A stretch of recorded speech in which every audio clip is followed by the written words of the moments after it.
好啦，咁我哋繼續咧就係呢一個同你溫下書先啦。嗱，教咗幾個，咁就嗱即係點解要一諾千金嗰個諾係咩意思啊？嗰個諾係咩意思啊？啊，打英文俾你噶咯喎，即係好係啦，即係個承諾 promise。得唔得？咁即係話咧，我承諾你嘅嘢咧有1000金咁重嘅價值嘅，咁所以咧唔係隨便承諾你㗎，係 serious 㗎，OK？咁一言九鼎都係咁嘅意思，只不過咧佢用咗個好重嘅鼎，仲要係9個鼎嚟到做個比喻。咁佢嘅份量咧即係當然啦，鼎啊梗係冇千金咁值錢啦。咁但係佢嘅意思咧，即係想強調都係好有份量，得唔得啊？都係 serious 嘅。咁點解話啲人一出啲文章啊或者書咧就哇賣通街賣斷市？點解要叫做一紙風行？點解唔一書風行嘅？點解用一紙風行啊？因為呢個係啦，因為四字成語好早已經有㗎啦，唔係而家呢年代有嘅，好早即係可能秦漢。或者秦漢時期啊，或者再早啲唔知實際幾時開始有呢個四字詞語啊。咁但係咧四字詞語本身呢樣嘢咧就好早已經有㗎啦嚇。咁樣咧，咁所以咧就係嗰陣時點解會用紙唔用即係唔用書啊，唔用其他嘢咧？咁就係因為嗰陣時主要嘅作品咧就係你嘅文章。你嘅詩啊詞啊你嘅政見啊，你寫嘅文章啊論文啊咁樣，咁但係通常都係咁嗰陣時就未必有一本書咁釘裝到咁好啊。咁通常可能一張紙，甚至一張紙已經講晒你意思嘅。所以嗰陣時嘅中文點解要咁濃縮就咁解咧？咁所以我哋咪一紙風行啦。可能真係得一張紙嘅咋，佢嘅即係大作咧就係一張紙嚟嘅咋。咁但係一張紙已經講咗好多嘢㗎咯嗰陣時。咁所以咧就哇好寫得好好啊咁樣，哇好甚至連皇帝都覺得一個好好嘅即係參考嘅政治文章啊咁樣係咪啊？即係裏邊講咗好多點樣國家應該點執法啊。1000字已經寫完啦，真係唔出奇喎！以前1000字可以寫到好多嘢，咁咪一張紙就搞掂咯。咁咪叫一紙風行咯，得唔得啊？係啦，咁好啦，咁一無是處同埋一事無成咧，意思都係差唔多啦。咁一無是處係咩意思啊？即係冇一樣係我哋口語咧就講用一個字就冇一樣咩啊？冇一樣係咩啊？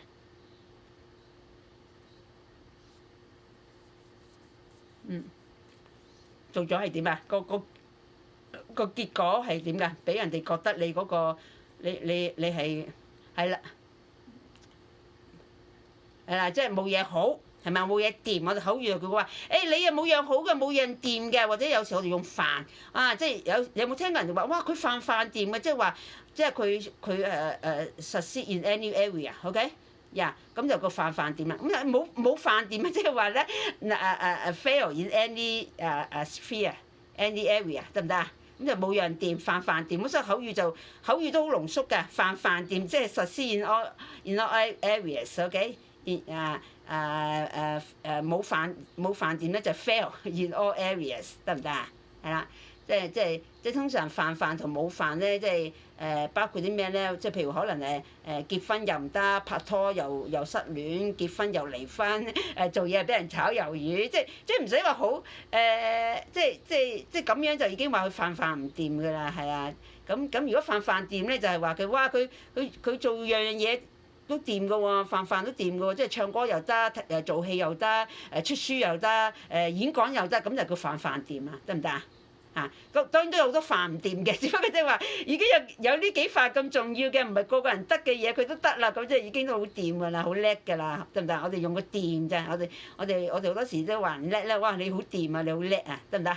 係啦，咁所以飯掂即係飯叻啦，飯都得啦。咁一無是處就相反啦，即係冇人掂。咁一事無成咧都係類似意思。咁但係咧事就係指做嘢嘛，咁即係就係強調咧你所做嘅嘢咧都點啊？冇一件你所做嘅嘢係 nothing accomplished，即係通常 with success 嘅。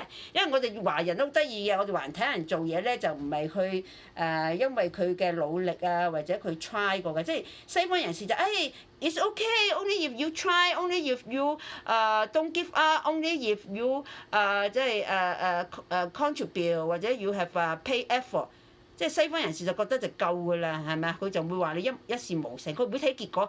但係華人就好睇結果嘅，即係就算你 no matter how hard you try，how many times you try，how persistent you are，無論點樣，總之佢睇見你嘅 accomplishment，睇見你個結果，睇見你唔 success，佢個 success 仲有一啲好高度嘅，即係譬如話如果你只係做到個主任啊，譬如話做到個manager 啊，佢都覺得你未必好掂喎，即係佢要你做到哇！如果係銀行咧，佢要做到一個銀行家啊；教書咧，佢要你做到一個教授啊，仲要係出名大學嗰啲喎。咁如果唔係咧，佢都覺得你一事無成嘅啦嚇，即係整晒籠你就OK 啦，佢賺到少少錢夠養家啦，咁咪真係點明嘛？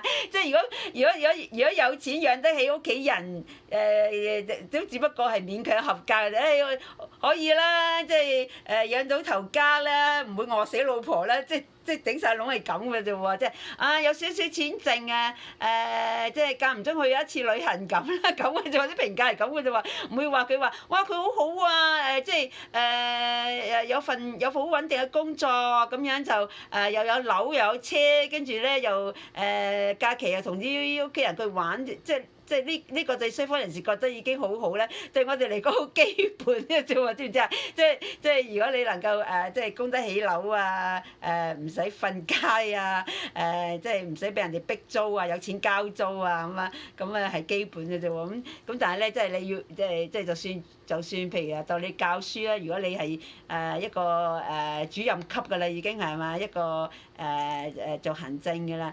除咗教書之外，但係咧佢即係你做埋校長啦，咁佢就覺得你有成就咧。即係起碼要做到校長，大學咧就起碼要做到教授，咁佢先覺得你有成就嘅喎。咁華人嘅要求好高，咁所以華人如果話一個人一無是處咧，一事無成咧，其實咧喺西方嚟講咧，可能會豎起個手指公話哇 well done well done at least you have tried right 得唔得啊？At least 你 contribute to 個 community，at least 咧你冇做壞事啊！即係我哋西方觀念就話，喂佢冇做壞事，又有做嘢，又有交稅係嘛？一等良民，跟住又放咗工又翻屋企同啲仔女玩，煮飯俾仔女，咁啊好爸爸好媽媽嚟㗎咯喎！即係仲想點啊你嚇？咁但係對於華人嚟講咧，呢啲好基本啊！仲要睇下你嗰間屋啊靚唔靚啊，大唔大啊，貴唔貴喎？如果普普通通咁好逼咁樣，即係你知香港人地嗰啲屋好，就算好貴都好細嘅啫嚇。咁你話一家人逼埋一齊住，即係都好入嘅啫，即係其實即係勉勉強強嘅就覺得係咁樣嘅。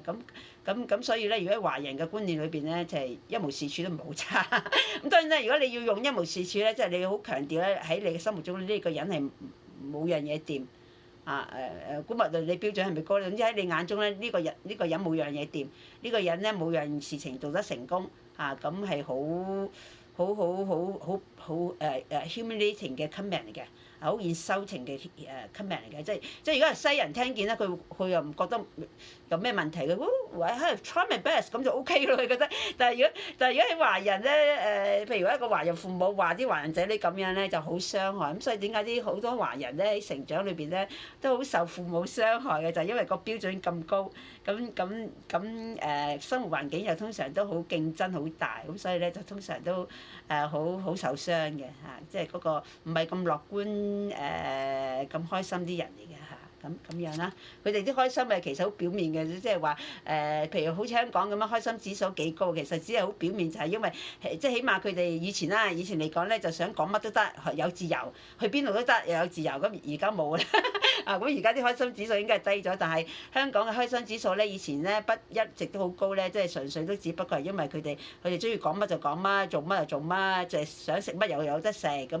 香港又平，咁要去旅行亦都好平咁樣，咁佢哋就覺得好開心啊！即係咁又係啊，有好多地方即係出入又唔方便啦，係咪先？機場又遠啦，我哋你知唔知啊？即係喺樓下就已經有巴士站，個巴士就去到機場門口啊！知唔知道啊？有冇成日佢哋有冇啲咁方便嘅交通？所以去機場好方便㗎，即係一落樓下就上車，跟住就去到機場大堂㗎啦已經。即係唔係你自己揸車喎？即係香港地當然啦，如果你有自己車就更好啦。咁但係香港地其實揸車就好窮㗎，即係唔係好多人負擔得起嘅。咁但係根本交通好方便，所以咧去旅行好方便，所以咧幾乎咧一年咧去幾次旅行咧係好基本嘅啦，即係一般人啫喎，唔係所有人喎，唔係啲有錢人喎，即係一般即係起碼有份工做嘅人嚇，即係唔係個個月冇錢剩落袋嗰啲咧都可以一年去一兩次旅行都好基本㗎啦。咁所以可能佢哋就開心咯，但係其實咧就嗰個壓力好大，個要求好高嘅，咁所以好多你有冇聽過香港地好多啲小學以前係中學生跳樓自殺，而家小學生都好多跳樓自殺，你有冇聽過啊？